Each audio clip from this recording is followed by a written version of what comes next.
Tak punya uang untuk beli narkoba, 7 pecandu di Bali ini pilih serahkan diri jalani rehabilitasi.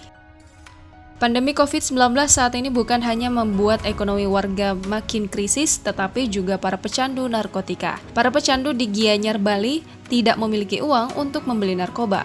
Akibatnya mereka pun memilih untuk menjalani rehabilitasi dengan mendatangi Badan Narkoba Nasional Kabupaten Gianyar. Pihak BNNK Gianyar mengkonfirmasi hal tersebut. Sebagian besar dari mereka memilih rehabilitasi akibat tidak sanggup lagi membeli narkotika akibat krisis ekonomi. Berdasarkan data dihimpun Tribun Bali pada Kamis 29 Juli 2021, jumlah pecandu yang menjalani rehabilitasi melalui BNNK Gianyar per semester 1 tahun ini sebanyak 7 orang, di mana dari angka tersebut sebanyak 3 orang datang dengan alasan persoalan ekonomi, yakni tidak sanggup membeli barang terlarang tersebut. Kepala BNNK Gianyar, AKBP Gusti Agung Alit Adiana membenarkan hal tersebut. Saat ini ada 7 pengguna yang melakukan rehabilitasi. 3 diantaranya datang karena tidak memiliki uang membeli narkotika.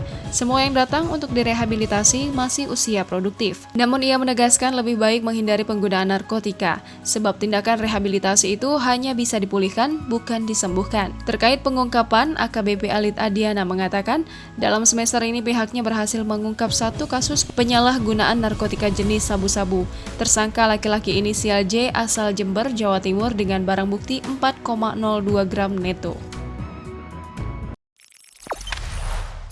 Jangan lupa subscribe, share, komen, dan like ya!